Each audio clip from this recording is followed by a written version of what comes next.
संसद में घुसते ही निरहुआ ने मचाया धमाल, पहले ही दिन जीत लिया पूरे बिहार का दिल। जो काम मनोज तिवारी और रवि किशन नहीं कर पाए वो निरहुआ ने करके दिखा दिया। निरहुआ ने न अपनी पार्टी को छोड़ा न विपक्षी पार्टी को, अब सीएम योगी ने भी दे दिया इनाम। निरहुआ का एक गाना है, गांव की आवाज लेकर दिल्ली में उठाएंगे, कभी नहीं हुआ जो वो करके दिखाएंगे। अगर आपने इस गाने को सुना है तो समझ लीजिए कि निरहुआ ने जो कहा था वो करके दिखा दिया। कुछ लोगों को लग रहा था कि निरहुआ सांसद बनने के बाद क्या कर लेंगे, लेकिन निरहुआ ने पहले दिन ऐसा सिक्सर मार दिया है कि पूरा बिहार निरहुआ का दीवाना हो गया।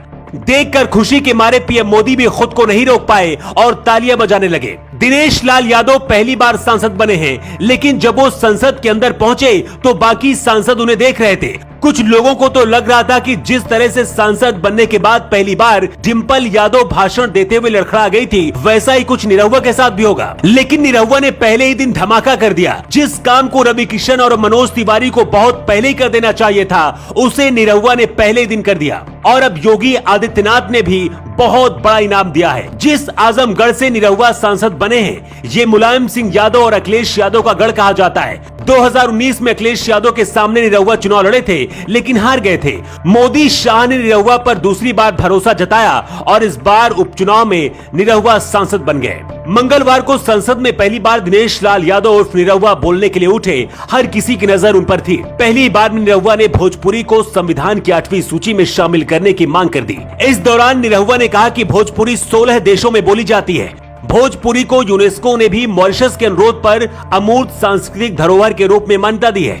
निरहुआ ने कहा कि कांग्रेस सरकार में भोजपुरी को संवैधानिक दर्जा देने का वादा किया गया था, लेकिन इसे कभी पूरा नहीं किया गया। अब मोदी सरकार में हम चाहते हैं कि ये सपना बिहारियों का पूरा हो। इस बयान को सुनकर बिहार के लोगों में जश्न का माहौल है, क्योंकि इस बात की ज्यादा उम्मीद है कि मोदी सरकार में भोजपुरी को संवैधानिक दर्जा दे दिया जाएगा। निरहुआ के जरिए बीजेपी 2024 का भी बहुत बड़ा प्लान लेकर चल रही है। जिस आजमगढ़ से निरहुआ सांसद बने हैं, आजमगढ़ के लोगों को 145 करोड़ के 50 प्रोजेक्ट का तोहफा देने के लिए सीएम योगी आदित्यनाथ खुद पहुंचे हैं।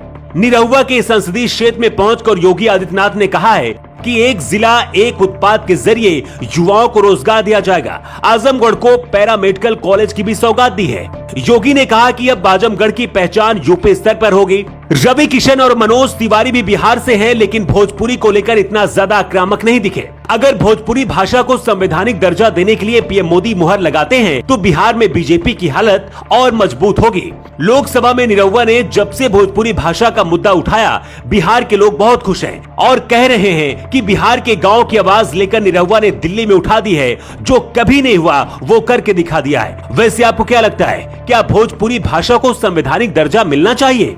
आप अपना जवाब कमेंट बॉक्स पर देकर जरूर बताएं। रिपोर्ट।